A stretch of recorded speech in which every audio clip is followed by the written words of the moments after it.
Bare naked. Bare naked. Bare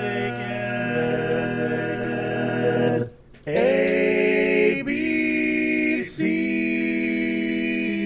ABCs. Welcome to the Bare Naked ABCs, where we discuss every single Bare Naked Lady song from 7 to Y, and we are winding up. We're down to 15 songs left now, people. No. It is getting to the end. This is where it ends. No, that's the Doors. This is where it ends. Catch our new Doors podcast when this finishes up. It's called Opening Doors. Yeah. And no one should have to record podcasts by themselves. And luckily, I am joined by Aaron, Betsy, and Heidi. We make better doors than windows. When God closes the door. Go ahead. And guys, we don't have to ask what the problem is. We already know. It's that we haven't heard from Katherine Cornetta in a long time. But tonight, we're going to fix that. Hey. And I'm asking you to give her a warm welcome back. Oh, thank you. I don't know if The crowd goes wild. Fireplace. Yay. Thank Hey, you. Kat. Good to have Oh, you. shoot. You just turned her apartment's on fire now. Betsy. Well, everybody knows that you should always have an emergency fire blanket and extinguisher at hand at every second. So Yes, that's on her.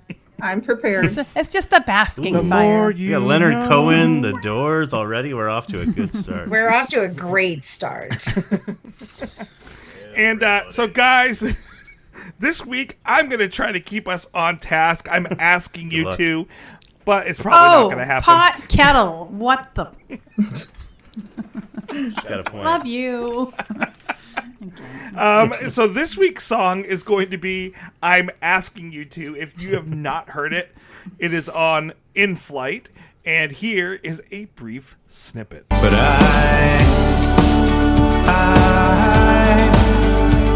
I'm asking you to once again. I'm asking you. And yeah, they have never played this song live. Nope. Never?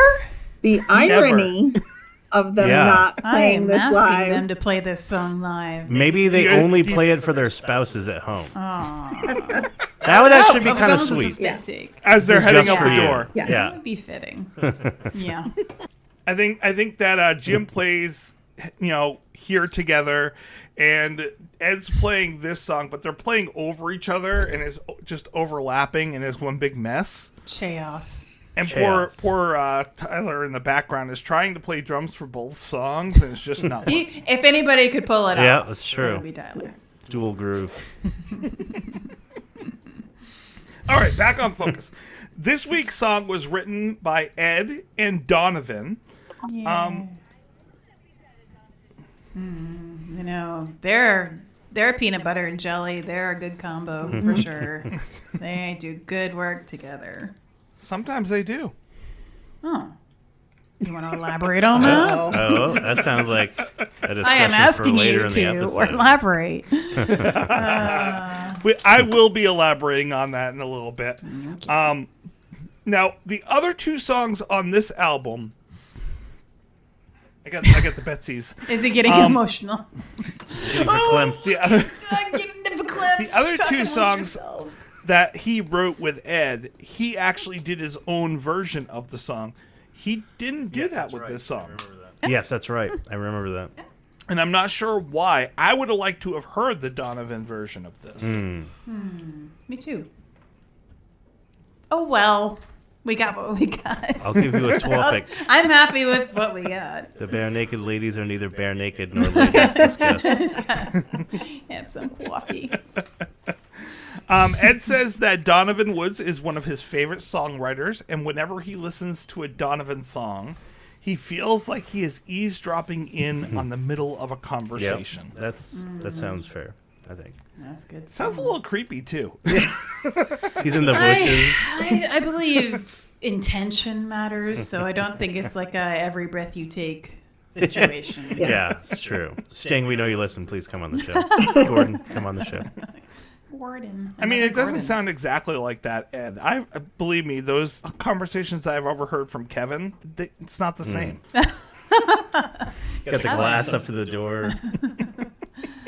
Who would like to start the conversation about the music? How about you, Heidi? So I have this song. I have this in the key of D.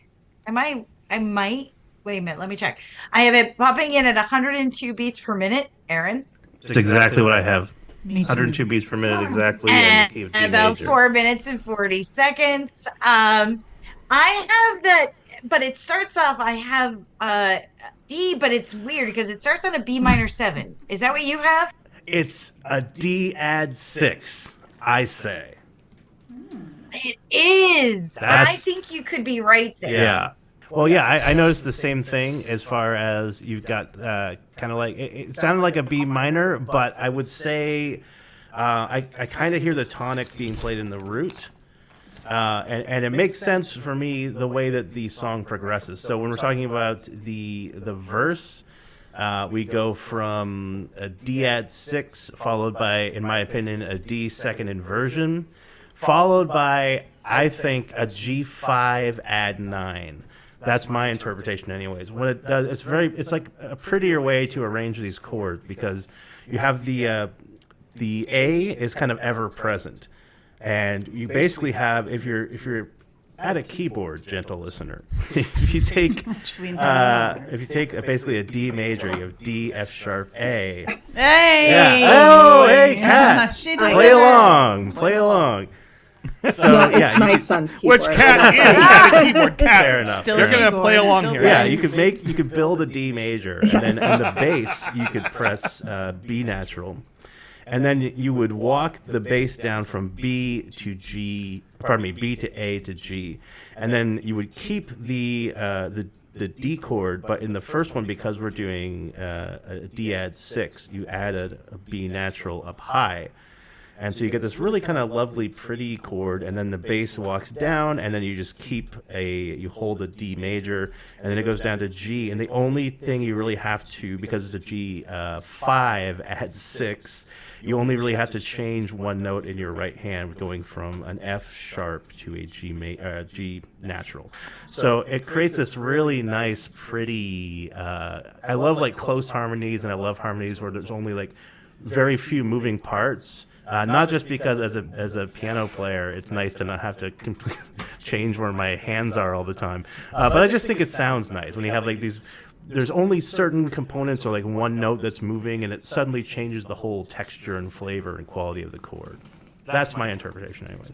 Yeah, I agree with you on that. And it's lovely. In the chorus, he does go back to a more traditional D Yes. to yes. a 1 to a 4 to a 5. That's exactly what your I have. typical chord progression, D to G to A. But then he goes back in the verses, he then shifts it back into, like, I agree with you, Aaron, 100%. It is in D.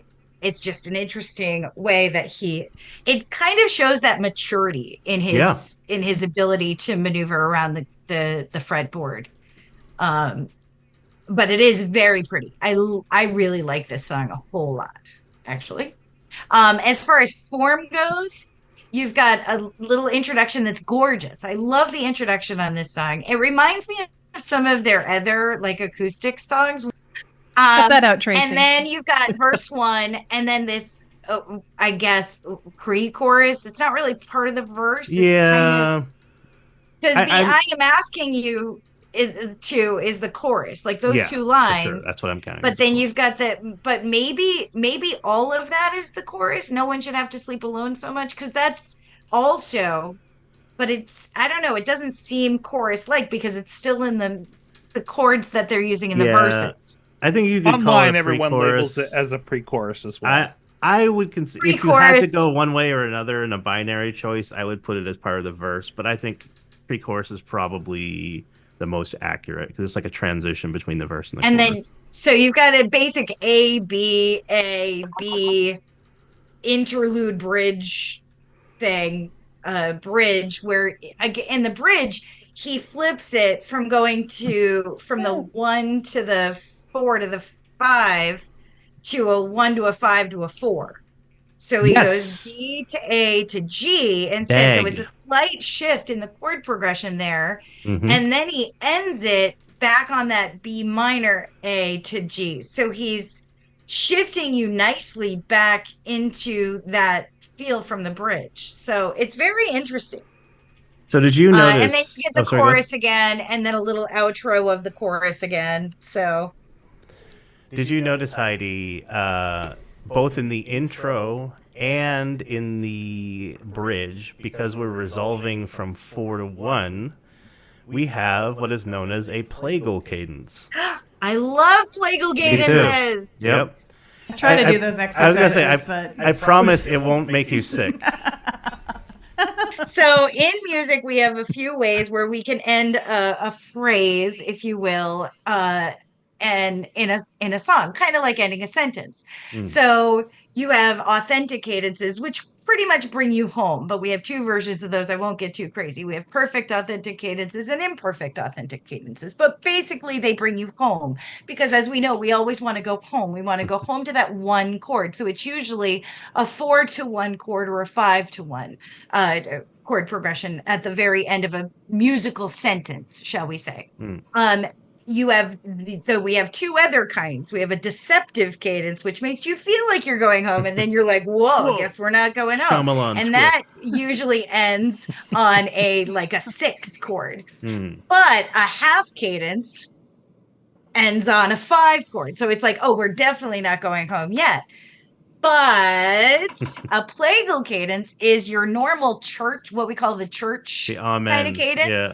The amen cadence, which is from a 4 chord to a 1 chord at the end of a musical phrase. So that's what we are talking about in plagal. And we all of us that study music would know it as the amen cadence because in a lot of hymns at church they add an I never knew that was called. All these years. Yeah, so next time if you're a churchgoer, do you want to impress your friends? You can say, "Oh, a lovely plagal cadence that ended that hymn." Now, what's the Kegel cadence? I was thinking the Kegels too. That has a lot to do with singing from your diaphragm. Yeah, that's the Kagans you try to enact when you don't want to pee yourself. and we are officially back off the Whee! Check time. Oh, after Look at that, bumping it. Wonder Twin Powers, form of an X-Menor. So there is something interesting that they're doing with the background here. Kevin's doing a lot of synth work. Yep. Adding a lot of bops and boops and Got some nice beeps vocal and harms too. Yes. Beeps and boops. yes. As the song goes on, though, there's this echoey thing that he is doing in the background.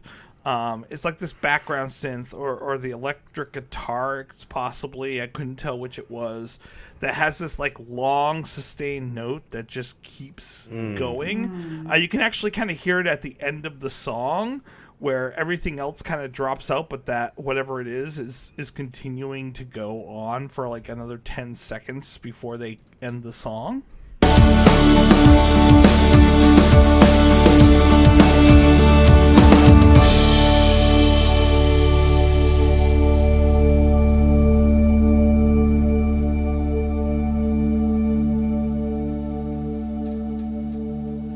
He is a synth master.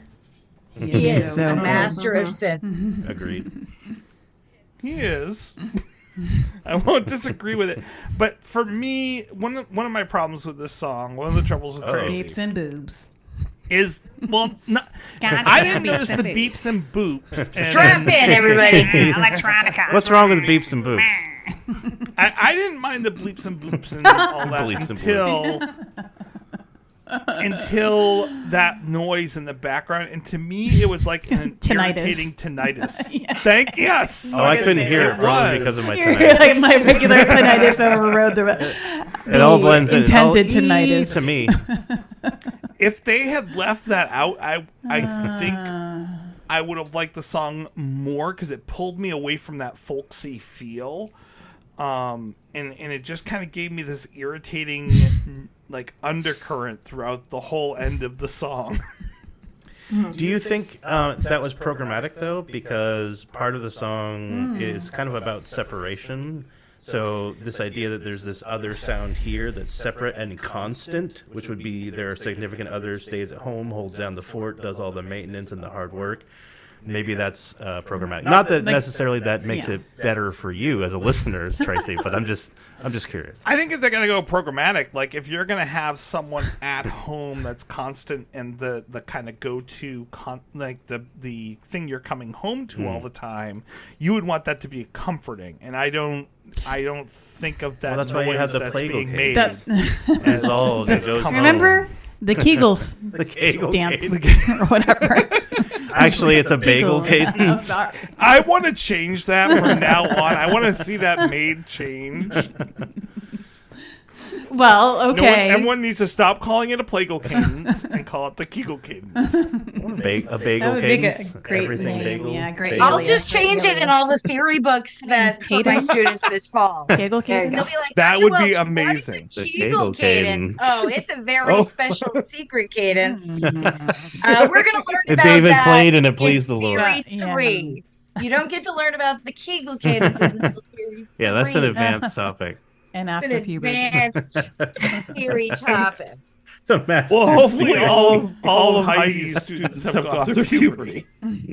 Okay, so to your point, Tracy, though, Puberty, Yes. but not maturity. that you got tinnitus in the background the whole time, to me sounds like this is a constant irritant to their relationship. So it's always something that they're It's like dealing sand. with. So it's always It's coarse and it gets everywhere.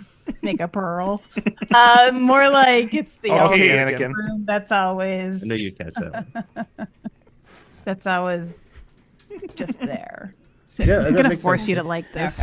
No, It does. It just, as you said earlier, Aaron, for me, Force you to like it doesn't make it enjoyable for me. Okay.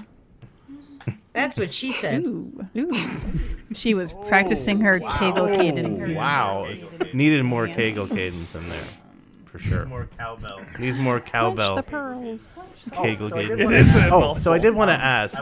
I would say, interestingly, to me at least, it sounds kind of like Ed is playing a 12-string. Now, I was watching in the what is it called, the track by track or track to track video. I did not see a 12-string. I saw a 6-string acoustic, but there was also a shot that was kind of superimposed over another shot via transparency, so it wasn't entirely clear. And I'm sure there may have been instruments used that weren't featured in the video. But I also know that you can, kind of multi-track and double up and EQ and raise pitch and combine with like reverb to get kind of an effect and make a 6-string guitar sound like a 12-string guitar. But it seems like a lot of work to do, and I'm sure he owns like several 12 strings. He can afford them. But it just sounded kind of like a 12-string to me. It's got that kind of jingly jangly. It's got the kind of like high. You can hear like a lot of harmonics in it, which is one of the things I really do like about the song. Is it's got a very pretty quality to the actual, especially just like the acoustic guitar, just sort of lets it ring out and fills the space. That's nice. That's nice. A nice thought. And part of the reason I said that I wished I had heard a Donovan Wood cover of this is he likes to do that very simple, folksy, just the guitar and drums type thing. And I wish I could hear that kind of version of this, or an acoustic version of this. Take out all the electronics Unplugged. and Betsy wants those beeps and boops. Betsy wants those the beeps and beeps and boops. I can see her. I like the shaking her Kevin magic. Is the thing. head. Yeah, Kevin does bring a lot When you to take it. out Kevin, you take out a lot of the soul, I think. So I'm. But if very you put happy him with in that. on a piano, it still works. Like he could still make the sound beautiful with the piano in the background. You with the tinkling. can make a I'm sure it would be fine. But it just doesn't have the magic for me.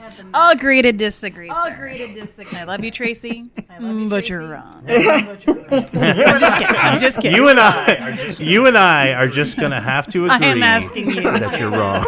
Change your mind. And have my perspective. You know what's great is that last week's song and this week are going to be in exact opposite order, so it's going to sound like you started this fight. I'll take the blame. If all else fails, blame it on me. Blame it on me. Nice. I understood that reference. I'm like Captain America over here. So proud of you. Well, why don't we talk about what this song is about? Unless, Kat, you haven't mentioned a lot about the music. Yes, No, we've been and drowning you out. You don't. I mean, like you all are the knowledgeable people about the music. I am not knowledgeable about music. I am knowledgeable about lyrics. You still but get not to say? music. How did it make you feel? Oh, I love it. But it's interesting, and I think this might be a good segue into the next segment. I had actually not, and you can disown me after this, I had not listened to In Flight until this song. It's allowed. And You're not in the minority. Yeah. and Sorry.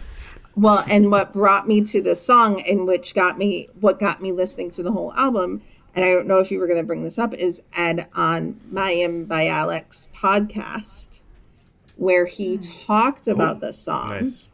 And I have been a sports writer for 15 years. And a lot of the things Ed talks about in this song are very relevant to if you were a sports writer. And so anyone who travels, I think. Athlete, yeah. And so when I heard him talk about this on Mayim's podcast, I was like, wait a second. And I actually on Central Street in Raleigh, Massachusetts. So New England people are like freaking out, and everyone else is very confused Raleigh, right now. Ipswich, Byfield, yeah. So I pulled for the Raleigh crowd. I pulled over, put my blinkers on, and switched over to In Flight and put the song on. I was like, holy smokes, this is their best song in It's a long probably time. definitely the best song on the album, I would say. Yes. The best song on In Flight for sure. And it was it. Tracy. And I thought that was I don't know, like, so it's very interesting to hear Ed talk about this song on that podcast. So what did he say, if you happen to remember? So he was talking about so if you haven't listened to it, I think it's one of the best interviews he's ever done. And my father, who started on this fan journey with me 25, 30 years ago, also listened to it, and he said this is it changed my father's perspective on a lot of things, because he had been primarily Steve Camp and I had been Ed Camp. And so he talked at length about his relationship with his wife and how they had gone through some really tough times, and a lot of the tough times had to do with the fact that she was stuck at home with the kids. 3 kids. And she had a life. She kind of felt like she hadn't had a life. Because they've been together since what? They were like 16 or something. And he was like, and I realized we had to work through a lot of things. And yes, my life has given her so much joy and so much opportunity. And he referenced she had just taken her mother to like Italy or something on like a once in a lifetime trip that the mother had always wanted to go to. And it was something that they were able to do because of Very Good Ladies, but there was so much sacrifice that came from that. And that really led him to this song. And it's something he wants to explore more now that he's older, because now that his kids are grown. And so it changed, I don't know, I had not been to a concert in a few years. I mean, thanks COVID and very young children, but it brought me back in the interview and then listening to this song. So that's why I was like, Tracy, Nice. I have to talk about this Yeah. song. It changed everything. Very cool. Yeah. So I definitely listened to the interview. And that will be in the liner notes. I agree with you, Kat, 100%. My husband travels a lot for work. He's gone like some days, some months he'll be gone for 28 days out of the month. So, Wow. and he's always Yeah. that line of, we work ourselves into a rhythm and then I gotta go. Like if he's home for 2 weeks in a row, we're like, okay, so I don't have to pick Noah up all the time. You can run and get him from basketball and I can do this, or you can get dinner while I'm, all of those things. And then he has to go. And then it's back to a whole different rhythm that you have to get used to. And he lives out of a hotel room and like all of that. But the money's really good and it allows us to do what we do because of the work that he does. But then, he's exhausted when he gets home off a midnight flight into Boston, and we live in New Hampshire. And that whole waking up and half the day is gone, and I think I make up for it while I'm here. Like, I try to have quality time with our family while I'm here, but it's not always that way because, oh shoot, I gotta hop on a call or I have to. So it's that I totally can see this from my husband's side. Yeah. It's a tough one. It was interesting because I there's a lot of songs about this in the history of rock and roll, in the history of the country, and oh heck yeah. But I think this one, to me, I think summarized it. You call Beth. in, but I can't. Sorry, I always think of Beth. Beth. By Kiss every time. Yeah. And so, like, I think this one, puts it the most succinctly for a 2023, 2024 audience. Like, it's reflective of today's society. And I think it's reflective of, I don't know, maybe it's reflective of being in your 40s or 50s, because for me, it just, for some reason, it hit me a lot more. It felt like to me, like when I became a Bare Naked Ladies fan, because when I heard Grade 9 off of Gordon, because I was in Grade 9, and I was like, None of my them can friends are help you crazy study and the for a others Baptist. are depressed. And I was like, this is it. Yes. Yes. Oh, and so baby. then I heard this. I'm like, oh my gosh, I'm 42. And like, it's got me again. Like, we got it. Like, so I think this really fills a niche for that style of song for this time in society. Well, and it also kind of points a light on, that whole, those of us that are home, the wives, the spouses that are home, for anybody that's in an athlete or somebody that travels a lot, or a musician, or all like those kinds of that keep you, and your job is to keep the fort going, to keep the house going. And I know I love you. It's not as, but I'm not the one that's here every day, like the 9 to 5 or truck drivers, like all of those kinds of people that are always gone. But I'm asking you to. I'm asking you to know that I love you this much. I'm asking you to, it's such a mature way of looking at the situation, I think. And that's where, like, Kat, you're absolutely on. Like, I'm 50, and I, as a 20-year-old, I don't know if I would have processed this the same way. But this a much more mature look at this kind of situation. I like that. Because he went to therapy. The narrator of the song, or editor, or Donovan, or whomever you want to call it, they don't try to make excuses, really. Like, I wake up and half the day is gone. I think I make up for it, but I am wrong. Half of your day is gone. Yeah. So, I mean,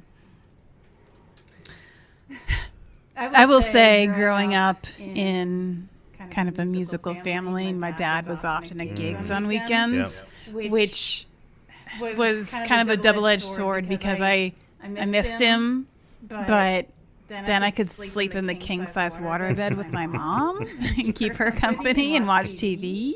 So it's kind of like it kind of brings you together and tears you apart at the same time, a little bit, distance-wise and everything. So unfortunately, the only ding I'll give it is that this is the name of the game in this profession. You are going to be, if you're really successful, your summers are booked. Yeah, at least your summers, if not more. Even if you're not successful, like, you're going to probably be doing it more than that. To be getting out and trying to get a name. Well, think about them in 1996. When they talk about that in the documentary, just how much they had to be on the road. Yeah, and they didn't necessarily know that it was going to take off like it did, and that they're going to have the roller coaster that they had. But you go into it kind of hoping that you're so successful that you're always gainfully employed, but then the other side of the blade is you're busy. Yeah. So. Again, this is a song that definitely lends itself on this album to believing that BNL is done touring for a while. Don't say that. Well, I get to see him one more time. Next time. Nice. I have stuff to say about the lyrics. Please. Is that where we're at? Okay. I think my favorite line here was, no one as loved as you are should never feel loved enough. Yeah. Should not feel loved enough. Same. That's just the line that like, Ed said the whole song relies on that. That makes sense really because brings it he's acknowledging how hard it is, but kind of taking ownership for putting her in the position of having to toe this line while he's away and spending time apart, and it makes it rough on the relationship. So, but yeah. Not to start any rumors, but wasn't there an infidelity rumor at one point with? There's definitely a rumor Ed? in. No, that's Fleetwood Mac. There's a lot of people out there. Rumors. Oh yes, many rumors. I was just listening to them actually. Great album. There's a lot of people out there that say that Silverball is the apology album. Oh, okay. Ooh. Yeah, including the song. Yeah. And he kind Well, of. if he hadn't made the apology, it would have been called Blue Ball. Sorry, I couldn't they resist. made allegations. They're I couldn't help it. touring as a married man and hard on the right I really, hand or something. I really they said that once. pulled out all the restraint that I had in me. But You pulled out, did you? That's very. He does not He's talk getting about it old. in the Sure. Mayim Bialik. He doesn't address it, but he does say there was a tough time about Tough time. it's like X number of years ago, and I was like, okay. Well, I mean, that tracks. yeah. exactly that track. I mean, yeah. I just threw my I just- headphones. You wrote a whole album about it, Ed.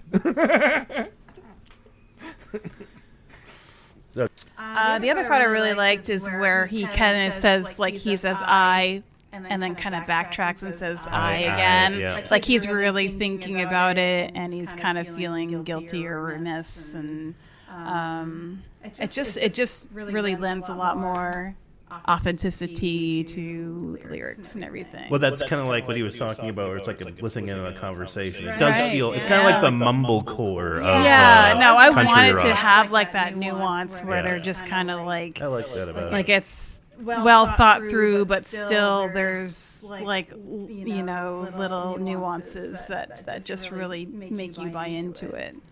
And then I touched on the whole I wake up and half of your day is gone. Like she runs the show and he's just kind of inserting himself into the schedule. So I'm sure he wants to contribute, but if you're used to waking up at 10 or 11 as a musician, The crack of noon. that's exactly. It's kind of a hard habit to break.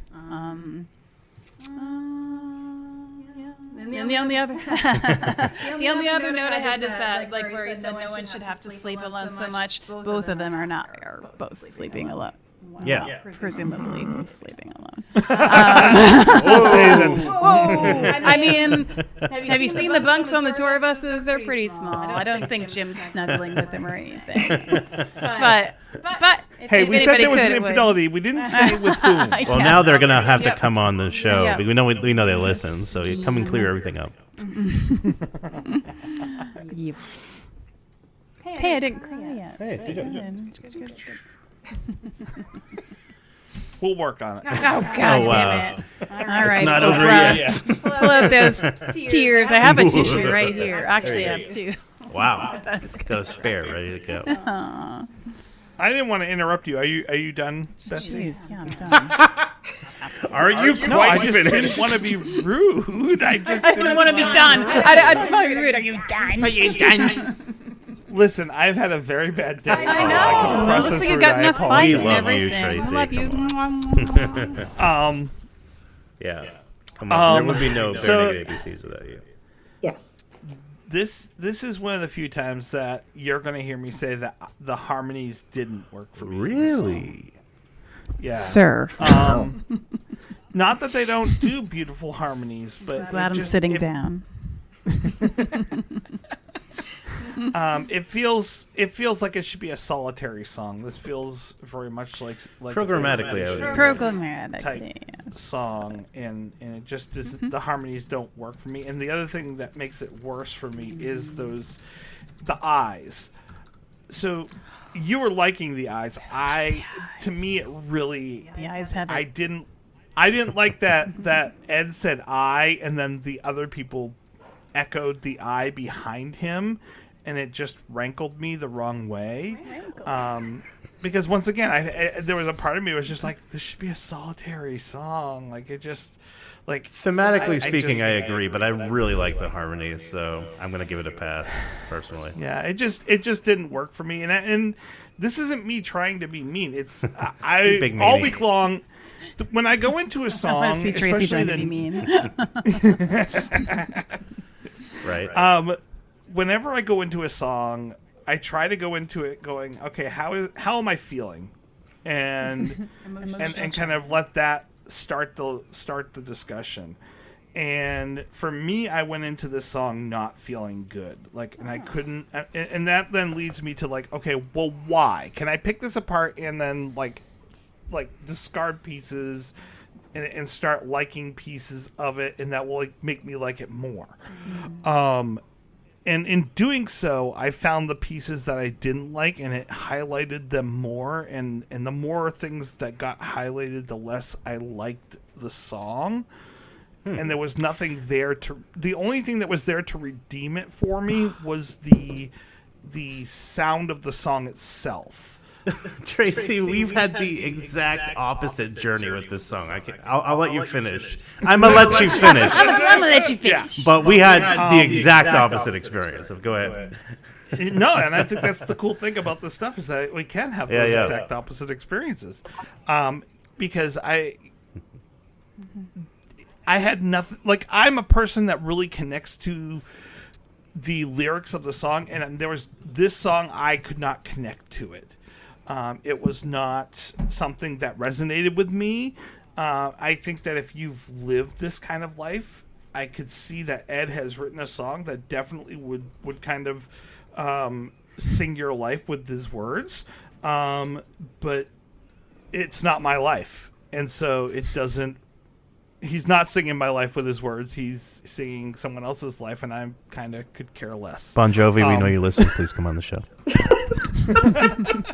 Couldn't care less. It's my life. Sorry. Fugees, come on the show. We know you listen. I thought you said two cheese. Stanley Tucci, we know you listen. Come on the show. Tracy, may I? Ellen Tudyk, please come on the show. Yes, We- please. Please interrupt, Kat. Yeah, please. What you May got? I? So when you started talking about what you thought about the song just now, it made me wonder, and I'm sorry I don't remember, what were your thoughts about Thanks That Was Fun? Because my initial thought about Thanks That Was Fun when I listened to it was, I was like, no, like, you did not do this. Like, why are we talking about this? Like, and I didn't initially like the song because I was like, I don't care. I can't, like, you are the good guys, you're the geeks. Like, why are we talking about this situation? Like, Yeah. and then it grew on me eventually, but I wondered if you had a similar journey with that song, if you still didn't like that song, or. For me, that song it had enough oomph behind it that it was the music was kind of enjoyable in and of itself, and so I grew to like it after it because of the music. This is kind of soft and relaxing, and in and of itself, if I'm just driving and not listening to the words and not caring, I won't turn it. But as soon as I start listening to the words, I'm like, I really don't care about this narrator. Because I can't put myself in his shoes, and I can't get myself to be like, oh, I feel bad for you. I'm more like, I feel bad for your wife. You're an asshole. Oh my God. Tracy's opinions are not necessarily representative of opinions of very negative issues of whatever happened in Michigan. And please come on the The show. line. The line For of online no counseling, go to betterhelp.com. Asshole husband, please come on the show. We know you listen. I'm an asshole. The line, no one as loved as you should not feel loved enough. Yeah. To me, because I'm coming from that outside perspective, to me, I sit there and go, It's your fault. if I were in those shoes, if I were in his wife's shoes, I'd be like, yeah, but I do, and you're not making it feel better by saying it. Like, that's just my natural reaction to it. Can I say why? No, that is my reaction to it, and the song actually makes me angry the more I think about the wife's perspective. I mean, I think the thing is, like, the context matters and delivery matters. So because I think I mentioned earlier that the narrator of the song is not trying to make excuses. You could interpret this also as, I mean, I guess if you're like cynical, you could say like they don't think that there needs to be an excuse. But I think it's more like they're recognizing their failures. For a second, Aaron? Yeah, please. You are absolutely correct in that the context and the way that it comes across is important. And I think one of the things that rubbed me wrong in this and in trying to analyze this week is I watched that track by track, and Ed comes across in that track by track as very nonchalant and minimizing about the whole thing. And in doing that, I'm like, you're an asshole. I know that most of the time Ed is not. I know in most of his songs he doesn't come across that way, but the way he came across in that interview to me, I'll have to watch that Yeah, again. I'll have I to watched watch it it. once. I didn't get but- that. I was just like, Cue it up again. Can you share it Do you with think me? maybe I can maybe he actually. like Yay. was on tour, like he was Make it doing a so. press junket, and he's like given this spiel like 50 times, and it's just robotic now, and maybe that's what you were picking up on. I'm curious. maybe? It kind of feels like he's waiting for the others to step in as well. And it almost feels like he Well, I mean, wanted it's hard the for them others to too. take ownership. Yeah. Good call. They're all going So- through a similar experience with Yeah. being on the road touring. Yeah, but Well, I think it's this. Maybe he's just nervous, but it doesn't come across as a I'm not nervous smile. after 30 years, I don't think. But I only seen it once, so he looks pensive to me. I would agree. Here, yes. Pensive. Wait till he gets going, though. Size. Like once he starts talking, that's.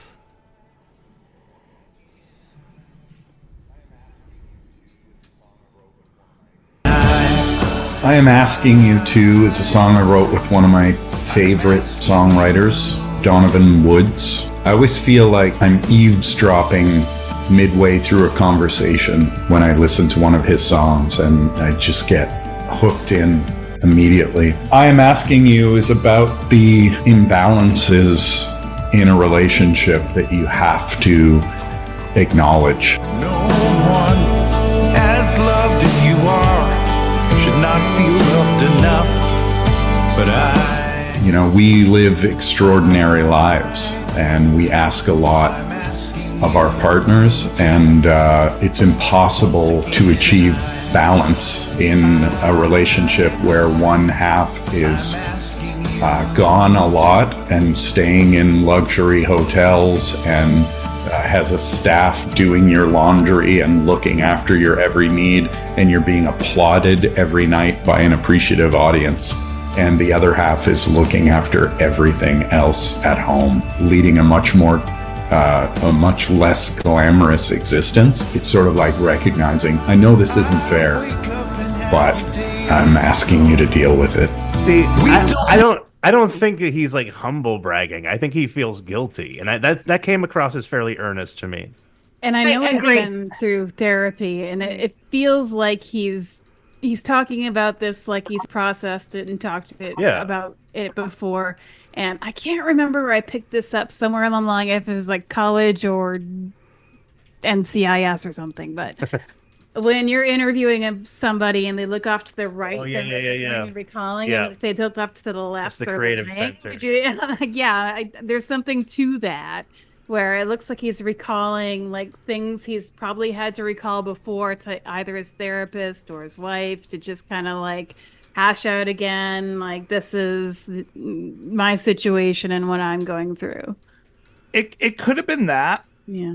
The part I think that added to it in my mind that made it, and once again, it's probably me projecting a lot onto it. But the part that kind of made me feel almost like he was humble bragging was how long he went on about how great it is. Well, we're staying in luxury hotels and have a staff doing our laundry every night and looking after every need and getting applauded by an audience every night. The other half is at home doing everything. It sounded to me like he might have had this conversation with his wife, and she might have brought these things up, and he didn't realize, like, he obviously knew, but maybe he didn't internalize like how much that kind of hurts her to know that that's what he's doing, and then she's there changing the diaper or whatever, So it's like my pillow. Yeah. Oh, I'm still using my pillow because I'm sleeping in and you're doing all the work. Yeah. Oh, right. Yeah. That's kind of the feeling. I know what you mean, Tracy. I did have a moment the first time I watched that where I was like, whoa. But no, I really do think it's coming. It seems to be coming from like a place of feeling like, acknowledging this, And it might be, like I said, and there's a good chance that it's me projecting based on current living situations and experiences. Me projecting a little bit. But that doesn't. I will also say, like, this song came out a year and a half ago, or this album. I didn't. This was the song on the album I didn't like then. I promise I'll take you on tour next time, Tracy. Let the fan fiction begin. Oh, dear. Oh, my. What's going on in that hot tub? Oh, the wiki's going to be active tonight. Yeah, 2023. I didn't like it when this album came out. Got a nickname? It was not my... I mean, it doesn't help that it's at the end, so it's put between two very scenescape type songs. And I liked that it started off with that very acoustic, folksy feeling, and then we have Jim's scenescape, like, synth coming in the background again. I'm like, no, we just had that. We're gonna have that again. Leave it alone. So you really like the song, is what I heard. If I could extrapolate on what you've said so far. So are we gonna rate this? How many pillow mints out of 5? I think it should be how many luxury hotels. Luxury hotels. Our laundry services. Yeah. I give it a 4 seasons out of 5. Yep. We just found our rating system. How many star hotel? Okay, I like that. Yeah. Okay. How many star hotel do we give it? I'm gonna start it with Betsy. No.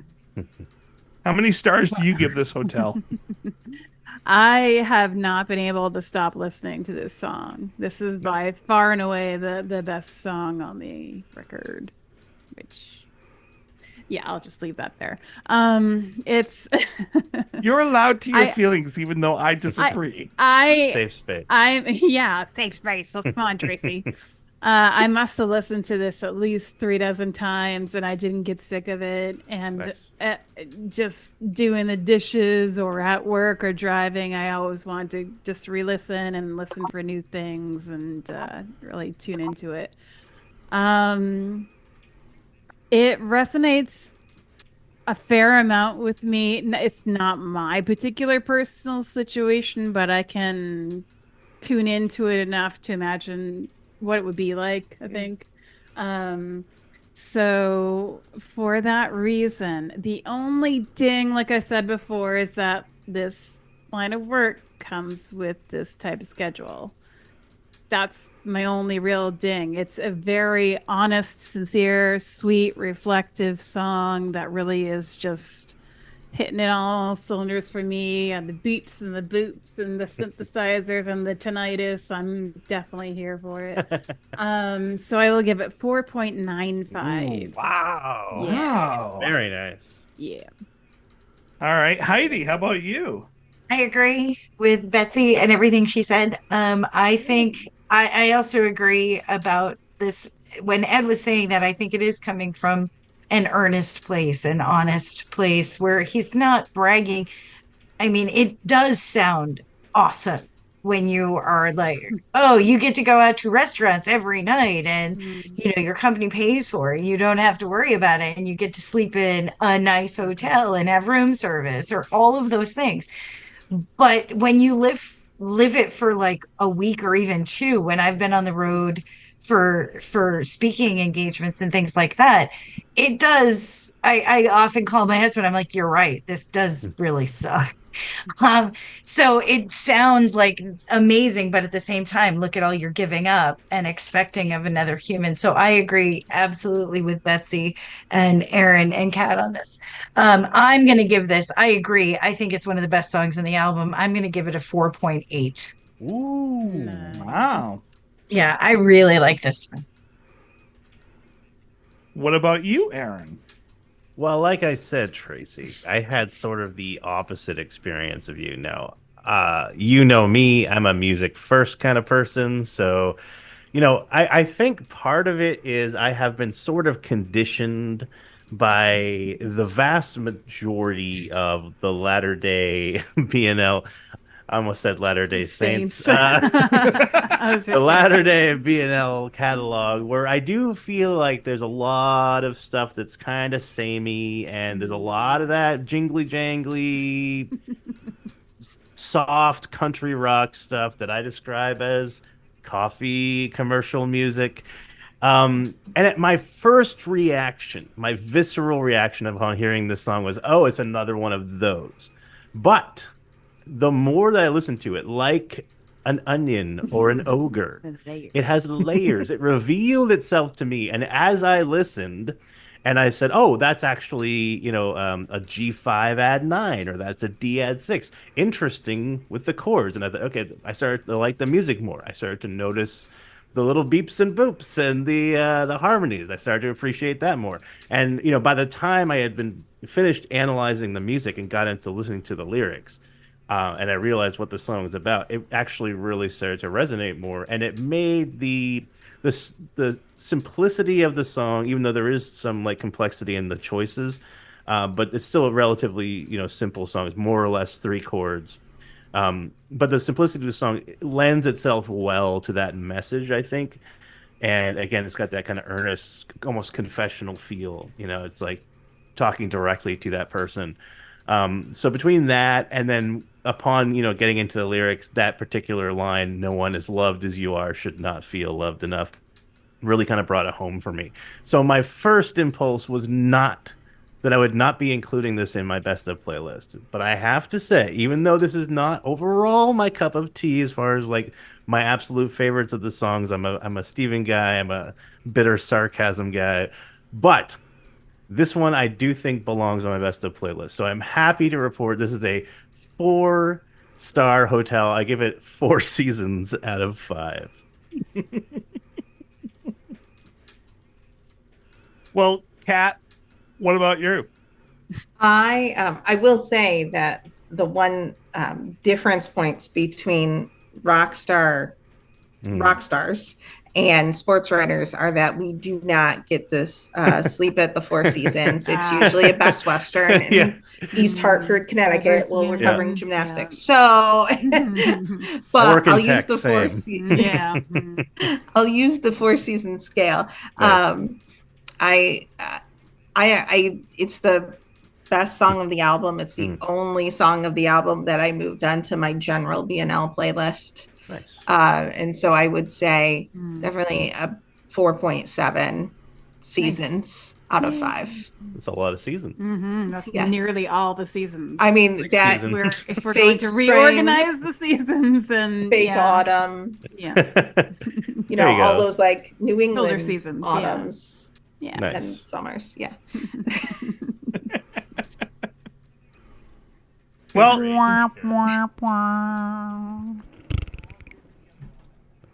Here together. Here together. We are here together. Now that we're here together.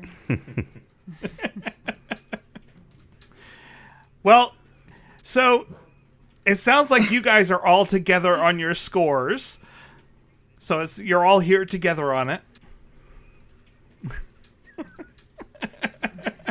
And next week you'll all be here together as well. So, Ed, if you're listening, now's the time that you can turn off the podcast. Censor it. Wow.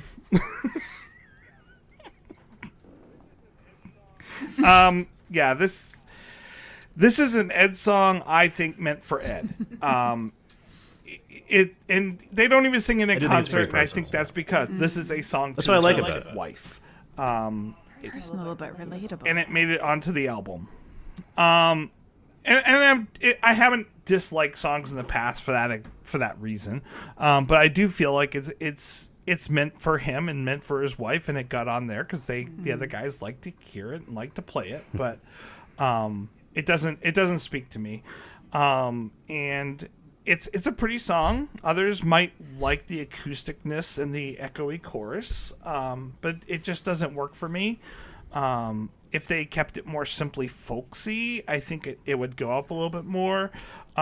If they would just completely change the lyrics and have it about something totally different, I might you connect love to it. it. This is where I wish it was a video podcast because Betsy's making these faces, incredulous faces. What the Oh yeah, the ones I made last week. how I feel. That's fair. I mean, you don't have to. I just don't like it. There's too much I don't like, and it's pretty in a way that doesn't Does work not for me. It doesn't spark for me, so I'm gonna give it a 2.65. Yeah. All right. That's my co-workers thing to say. Which, yeah, Betsy, flip-flop, that that's right, kind I of know. melds with That's last got to week, be like, still in the flip-flops us fours. exact That's why I was laughing What- earlier as you were giving your review, because I was looking at the scores and I'm like, I know what I'm giving. I I know, can guess and- where she's going with this, and we have. I was going to ask, what is the completely mean opposite feelings about score these two between songs. the five Yeah. of us? Meanie. You meanie. Meanie. We asked, so we want to know. You don't want to know. 42. 4.2. Whoa! 4.22. If I took myself out, it's a 4.6. Honestly, I mean, I gave it a 4, so 4.2 is pretty close. I actually agree. I'm pretty happy with that.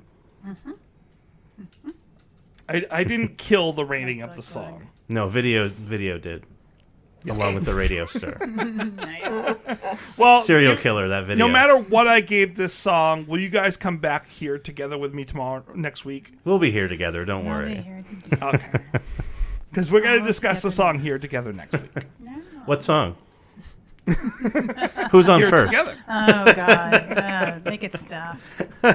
You know, jokes like that are hard to do. Oh, dear. Well, that Well, was... Kat, thank you for thank you so joining much us. for Yeah, coming good on. That seeing was you. a Thank you for lot of having fun. me. Forever. Really good to talk to you. Good to talk to you all as well. Thank you. Sorry I had to diss on you on one of your favorite songs. Someone's got to drink the hater-ade. All over it. Took a leak all over it. Oh, it's okay. That's what we're here for. Someone has to. Oh, I guzzled that thing down.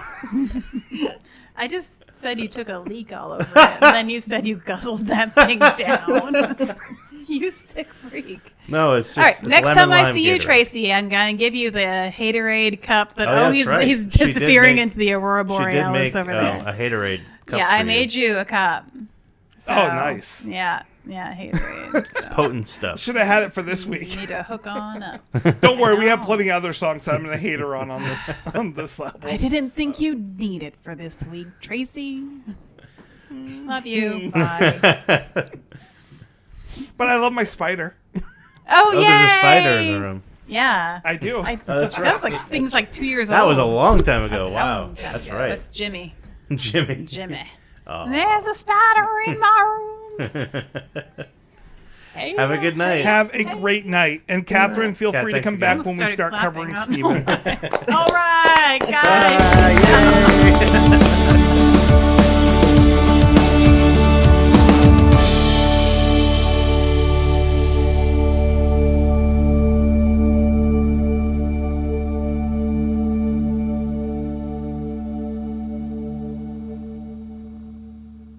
The Arwen Lewis Show is brought to you by Evolve Entertainment, featured on Pantheon Podcasts. And I'm Arwen. I inhabit our blue planet, but my beliefs belong in the celestial realm. I'm the daughter of Peter Lewis, founding member of rock and roll cult icons Moby Grape, and the granddaughter of Oscar-winning actress Loretta Young, and I've been part of the creative cosmos all my life. I'm a recording artist, musician, songwriter, and producer, and I am your host for The Arwen Lewis Show. The Arwen Lewis Show features in-depth interviews with the hottest indie music artists and music royalty. Listen to me on any of your favorite digital listening platforms, particularly from my channel on Pantheon Podcasts and thearwenlewisshow.com. Hi, this is Peter Lewis and Moby Grape. You're listening to The Arwen Lewis Show.